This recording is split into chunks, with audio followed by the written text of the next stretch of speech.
Committees కి మనము school maintenance works ఇచ్చాము. అండ్ ఆ స్కూల్లో ఎవరైతే పిల్లలు ఉన్నారో ఆ మదర్స్ ఇప్పుడు ఏపీసీ కమిటీ మెంబర్స్ గా ఉన్నారు.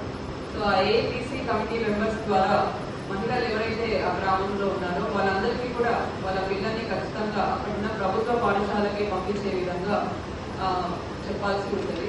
వారికి మనం తెలియజేయాల్సింది ఏంటంటే కొంతమంది ప్రైవేట్ స్కూల్కి పంపిస్తూ ఉంటారు. ప్రైవేట్ స్కూల్కి పంపిస్తే ఖర్చు ఎక్కువ. హైదరాబాద్లో మన ఇన్స్పెక్షన్ చేసినప్పుడు వారు చెప్తున్నారు ప్రతి యాన్యువల్ ఫీనే 40,000 50,000 వరకు ఛార్జ్ చేస్తున్నారు.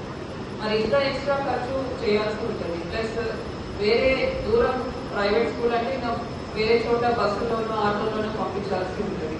మరి దానికి బదులు మన గ్రామంలోనే మన ఇంటి దగ్గరే ఏదైతే ప్రభుత్వ పాఠశాల ఉందో దాంట్లో టీచర్స్ కూడా క్వాలిఫైడ్ టీచర్స్ ఉంటారు. మనకు ప్రైవేట్ స్కూల్లో అంత క్వాలిఫైడ్ టీచర్స్తో ఉండదు.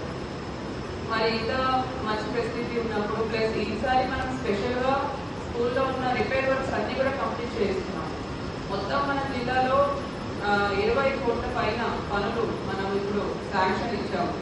సో అన్ని స్కూల్స్లో రిపేర్ వర్క్స్ మనము శాంక్షన్ ఇచ్చి జూన్ 10 లోపల కంప్లీట్ చేయిస్తున్నాం.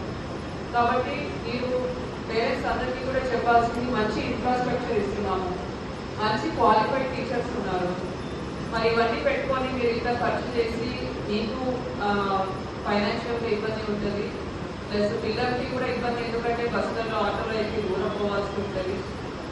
ప్లస్ ప్రభుత్వ పాఠశాలలో చదివితే తర్వాత వాళ్ళకు ఫీ రియంబర్స్మెంట్స్, కొన్ని అడ్వాంటేజెస్ ఉంటాయి, స్కాలర్షిప్స్, ఫీ రియంబర్స్మెంట్స్, ఇవన్నీ కూడా. సో ఇవన్నీ కూడా మీరు తెలియజేసి ఎవరైతే ప్రైవేట్ స్కూల్కి దూరం వెళ్తున్నారో వాళ్ళందరినీ కూడా పేరెంట్స్తో మాట్లాడి మన గవర్నమెంట్ స్కూల్స్లో జాయిన్ అయ్యే విధంగా మీరు మోటివేట్ చేయాల్సి ఉంటుంది.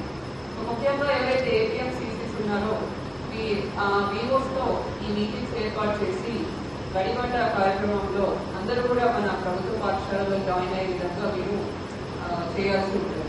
సో మీ గ్రామంలో ఆ స్కూల్కి సంబంధించిన అలమ్నై ఎవరైనా ఉంటే, అంటే ఆ స్కూల్లో చదివి ప్రభుత్వ స్కూల్లో చదివి మంచి పొజిషన్లో సెటిల్ అయిన వాళ్ళు ఎవరైనా ఉంటే వాళ్ళని ఇన్వైట్ చేసి